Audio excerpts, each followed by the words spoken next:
everyone, I am Namrata Jaswal.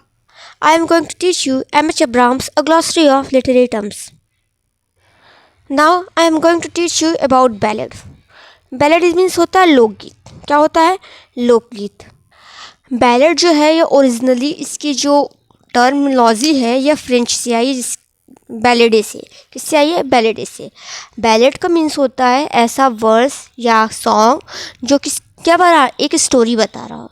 एक ऐसा verse, एक सॉन्ग जो जिसमें क्या बताया जा रहा है? स्टोरी बताया जा रहा हो. ठीक है. और यह स्टोरी एक लव स्टोरी हो सकती है या फिर योद्धाओं के बारे में उनके वेलर को दिखाती है. अ शॉर्ट डिफिनीशन अगर हम देखते हैं तो a short definition of a popular ballad. अगर शॉर्ट डिफिनीशन देखते हैं बैलेड का, आल्सो कॉल्ड फोक बैलेड और ट्रेडिशनल बैलेड. इसको फोक बैलेड या ट्रेडिशनल बैलेड भी कहा जाता है. Is that it is a song transmitted orally. इसका कैसे उच्चारण होता है? ओरली. ठीक है. विच टेल्स अ स्टोरी, जो एक कहानी को बताती है. Ballads are thus the narrative species of folk song. ये किससे? फोक सॉन्ग से लिया गया है. ठीक है.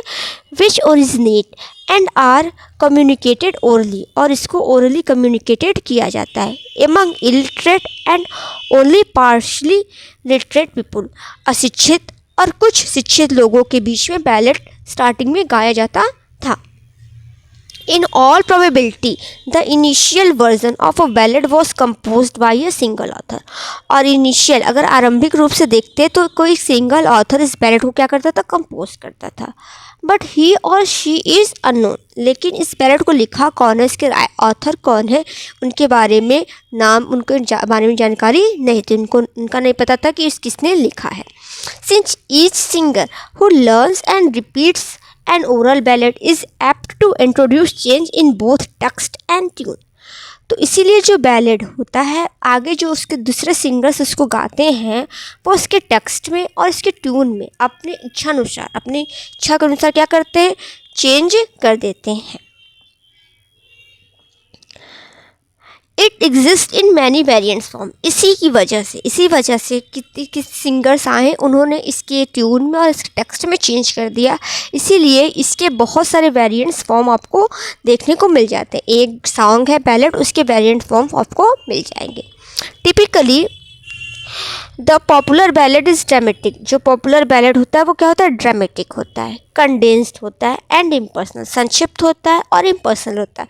कोई पर्सनल उसमें आपकी स्टोरी या फिर आपके थॉट्स उसमें इंक्लूड नहीं होते. वह स्टोरी होती है, उसको आपको ड्रामेटिक रूप में क्या किया जाता है? प्रेजेंट करना जाता है. The narrator begin with a climactic episode. जो नरेटर इसको स्टार्ट करता है बैलेड को, वो क्लाइमैक्स से स्टार्ट करता है. ठीक है.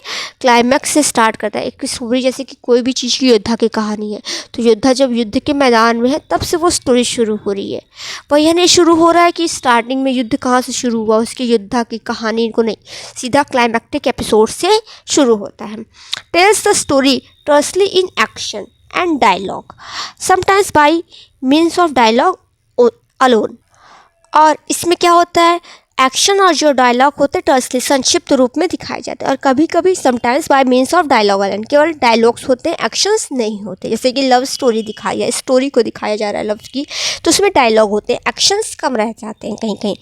It tells without self reference or the expression of personal attitudes and feeling. और यह पर्सन के एटीट्यूड्स और फीलिंग को रेफरेंस नहीं करता, उसको ज़्यादा वरीयता नहीं देता है.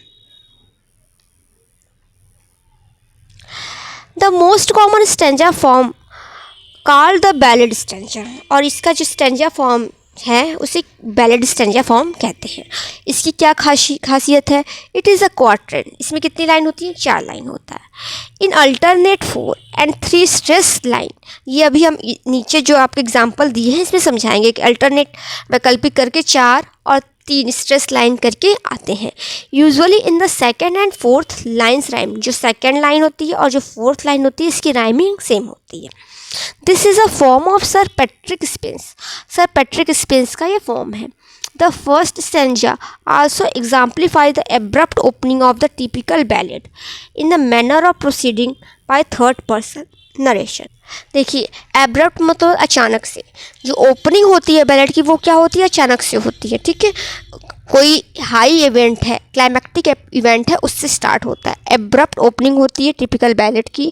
और ये क्या करता है, बाद में कौन इसको सुना रहा है, थर्ड पर्सन नरेशन सुनाता है, फर्स्ट पर्सन नहीं। ठीक है।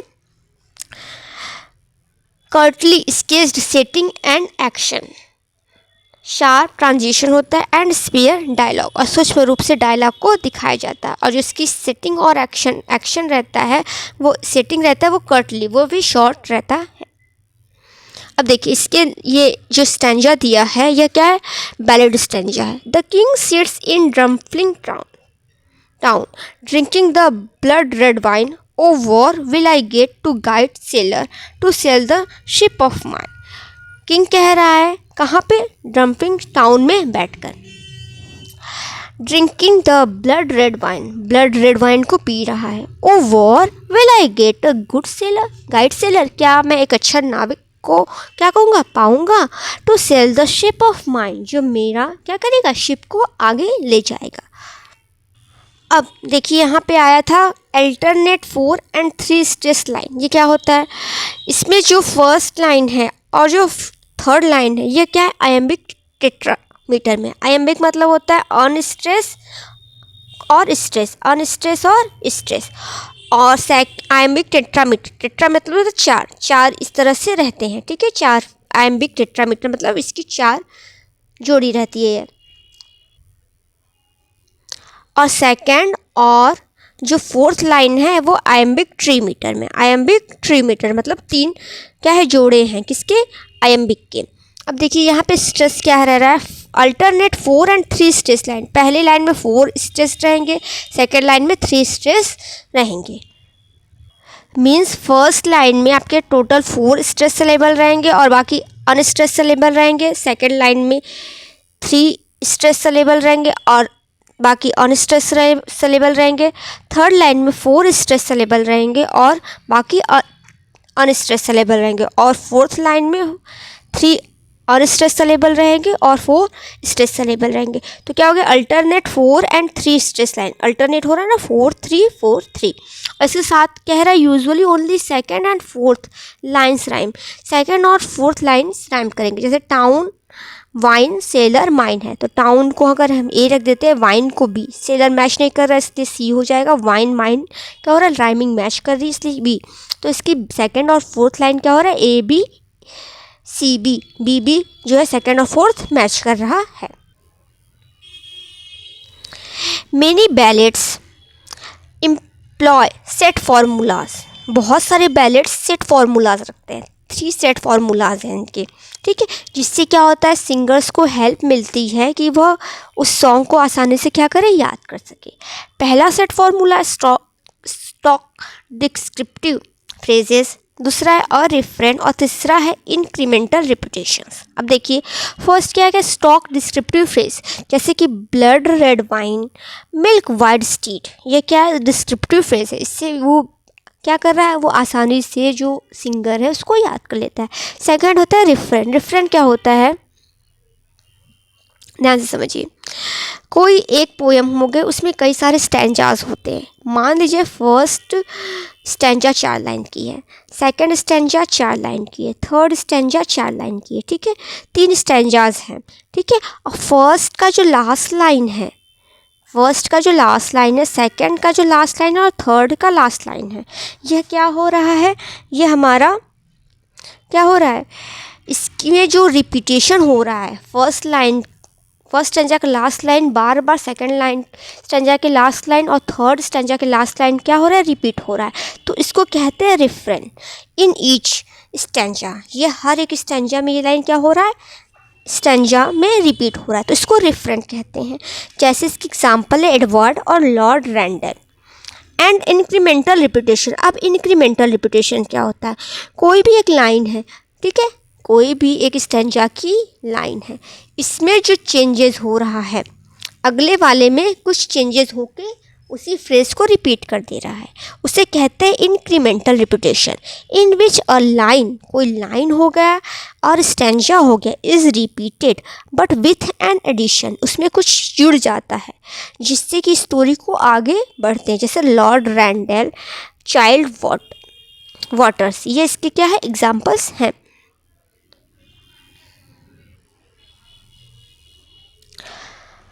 Although many traditional ballads probably originated in the later Middle Ages, बहुत सारे जो ट्रेडिशनल बैलेड है वो कहाँ आए थे, लेटर मिडिल एजेस में। They were not collected and printed until the 18th century, वे 18th सेंचुरी तक प्रिंटेड और कलेक्टेड नहीं हुए थे। ठीक है, 18th सेंचुरी के पहले जो भी बैलेड आए थे इंग्लैंड में वो केवल ओरली ट्रांसमिटेड होते थे जनरेशन टू जनरेशन, अभी तक उसको पब्लिकेशन नहीं कराया गया था। फर्स्ट इन इंग्लैंड, सबसे पहले इसका प्रिंटेड इंग्लैंड में हुआ, उसके बाद जर्मनी में हुआ।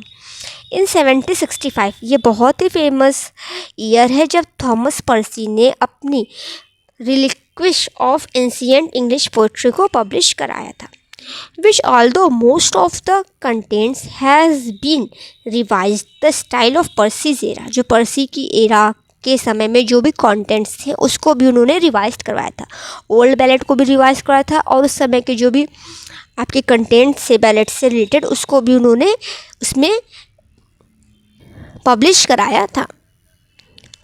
Did much to inaugurate wide spread interest in folk literature, और इसकी वजह से इन्होंने जो वर्क लिखा था reliques of the ancient English poetry, बहुत सारे फोक लिटरेचर को क्या मिल गया, व्यापक रूप से लोगों को उसमें इंटरेस्ट आने लगा। द बेसिक मॉडर्न कलेक्शन, जो बेसिक मॉडर्न कलेक्शन है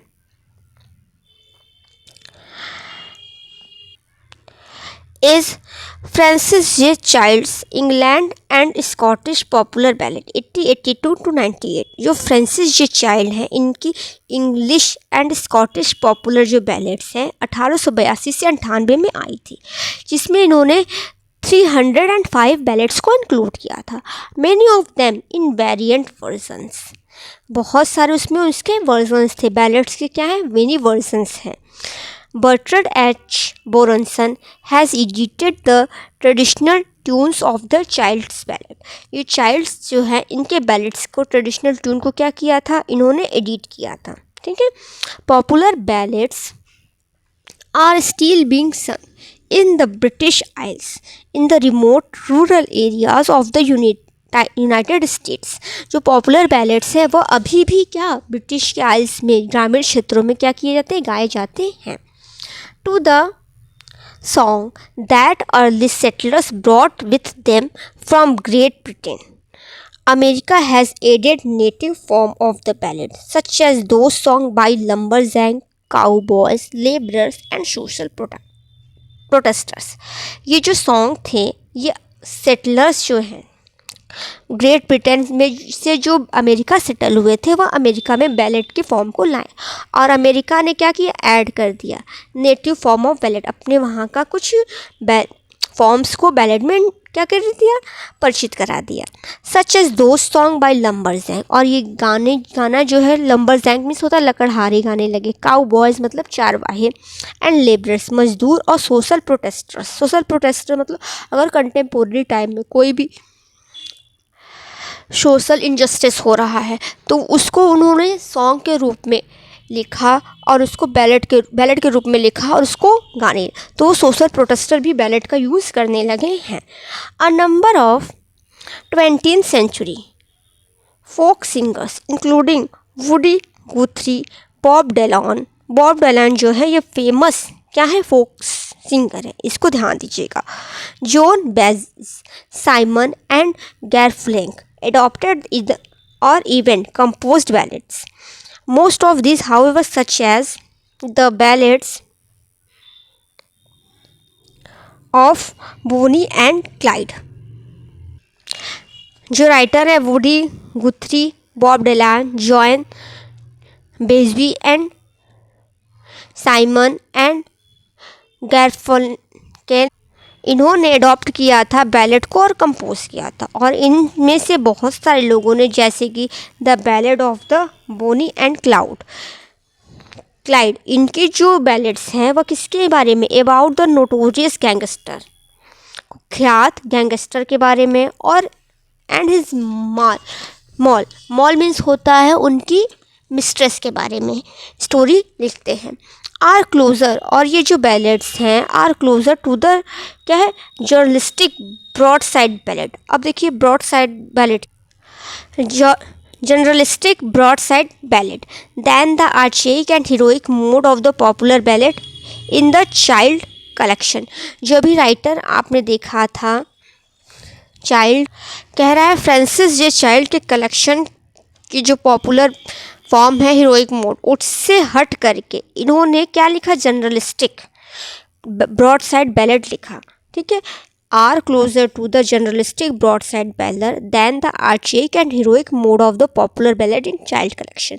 फ्रांसिस या चाइल्ड का जो कलेक्शन था बैलेड का वो कैसा था, हीरोइक मोड था, आर्केइक था। ठीक है, उससे हट करके इन्होंने किसने, बोनी एंड क्लाइड ने नोटोरियस गैंगस्टर और उनकी मॉल मिस्ट्रेस के बारे में जो लिखा है वो जनरलिस्टिक ब्रॉडसाइड बैलेड है। अब देखिए ब्रॉडसाइड बैलेड क्या होता है। अभी तक आपने पॉपुलर बैलेड के बारे में पढ़ा, अब आगे ब्रॉडसाइड बैलेड के बारे में जानिए। A broadside ballad is a ballad that was printed on one side of a single sheet. जो पेज होता है उसके एक ही साइड में वह बैलेड लिखा जाता है, तो उससे क्या कहते हैं, broadside ballad.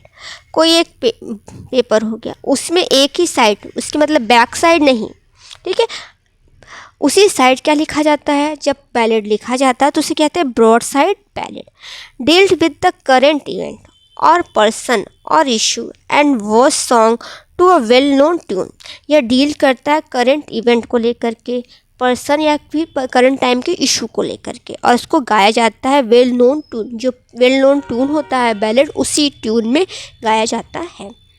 Beginning with the 16th century, 16th century के आरंभ के साथ this broadside were hawked in a street or at a country fairs in Great Britain. Great Britain में कंट्री फेयर्स, मेलों में और सड़कों पर हॉक द्वारा ये बैलेड्स गाने जाने लगे। The traditional ballads are greatly influence the form and style of the lyric poetry. जो ये ट्रेडिशनल बैलेड आपने पढ़ा है, उन्होंने लिरिक पोइट्री को क्या किया, प्रभावित किया सामान्य रूप से। ठीक है, it has also engendered the literary ballad, और इन्होंने क्या जन्म दिया, किसको जन्म दिया, लिटरेरी बैलेड को, which is a narrative poem written in deliberate imitation of the form, language and spirit of the traditional ballad. और इन्होंने लिटरेरी बैलेड को क्या किया, जन्म दिया, और जो कि लगभग जो इमिटेशन था फॉर्म का, लैंग्वेज का, वो उसी तरह था जैसे ट्रेडिशनल बैलेड था। ट्रेडिशनल बैलेड के फॉर्म ही पे ही, ट्रेडिशनल बैलेड के लैंग्वेज के आधार पर ही क्या लिटरेरी बैलेड का भी क्या किया गया, लिखा जाने लगा। In Germany some major literary ballads were composed in the later 18th century. Germany में क्या लिटरेरी बैलेड्स लिखे जाने लगे कब, 18th सेंचुरी में। लेटर मतलब बाद, 18th सेंचुरी मतलब 1701 से लेकर के 1799 तक। ठीक है, तो लेटर कह रहे हैं बाद, फर्स्ट हाफ ऑफ के बाद, मतलब 1750 के बाद के समय को कह सकते हैं, जिसमें इंक्लूड होते हैं G.A. Burgers very popular Lenore 1774 में, which soon become widely read, जो कि बहुत ज़्यादा पढ़ा जाने लगा, and influential in English translation, and Goethe's Erlkönig 1782 में। यह भी क्या है, फेमस आपके बैलेड्स के एग्जाम्पल हैं। कहाँ पे, जर्मनी में। In England some of the best literary ballads were composed in romantic period. Best ballad कब लिखे गए, रोमांटिक पीरियड में, जैसे कि कॉलरिज ने the Rime of the Ancient Mariner लिखा, Rime of the Ancient Mariner, which however much longer and has a much more elaborate plot than the folk ballad. देखिए Rime of the Ancient Mariner, जिसमें total 626 line से, कितनी line से, 626 line है, और ये 7 parts में है। तो अभी हम देखेंगे ब्रॉड साइड बैलेड जो है वो केवल एक पेज पे लिखा जा रहा है, वहीं जो लिटरेरी बैलेड्स हैं जैसे राइम ऑफ द एंशिएंट मारिनर, ये बहुत ही बड़ा बैलेड है। ठीक है, ये much longer and has a more elaborate plot, और इसके प्लॉट भी क्या है, इलेबोरेट है फोक बैलेड की तुलना में। फोक बैलेड मतलब पॉपुलर बैलेड की तुलना में। Walter Scott, Proud Maisie and Keats La Belle Dame sans Merci. यह भी क्या है, इंग्लैंड में लिखे जाने वाले बैलेड है। In his lyrical ballad 1798 Wordsworth begin we are seven. इसकी स्टार्टिंग वर्ड्सवर्थ ने किसी की थी we are seven by introducing a narrator as an agent होता है एंड फर्स्ट पर्सन टेलर होता है किसका, स्टोरी का। क्या होता है, एजेंट होता है और फर्स्ट पर्सन टेलर हो रहा है स्टोरी का।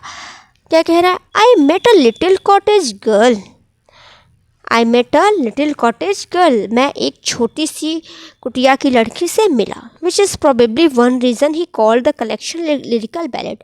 और यह हो सकता है, यही कारण है कि उन्होंने ये कलेक्शन को क्या किया, लिरिकल बैलेड का नाम दिया। कॉलरीज एंशियंट मारिनर, जो कॉलरीज का फेमस है वर्क है Ancient Mariner. On the other hand, दूसरा भी कारण हो सकता है, of which the first version also appeared in Lyrical Ballad. यह लिरिकल बैलेड में क्या हुआ था, फर्स्ट वर्जन इसका आया था। Opens with abrupt and impersonal third person narration of the traditional ballad. जो ट्रेडिशनल बैलेड होता है उसी तरह से इसकी भी ओपनिंग क्या होती है, एब्रप्ट होती है, अचानक से होती है और इम्पर्सनल टोन में होती है। It is an ancient mariner, it is an ancient mariner and he stopped one of the three। यह एक एंशियंट मारिनर है जिसने क्या, तीन जो जा रहे थे कौन, और वेडिंग को ज्वाइन करने वाले, उनमें से किसी एक को क्या किया, उसने रोका। तो आपका बैलेड जो होता है वो लोकगीत होता है जो क्या करता है, नरेटिव फॉर्म होता है किसका, फोक सॉन्ग का। इसमें फोक बैलेड आते हैं आपके, दूसरा है ब्रॉड साइड बैलेड और लिटरेरी बैलेड, ये तीन उसके मेजर पार्ट्स हैं। Thank you everyone for watching my channel.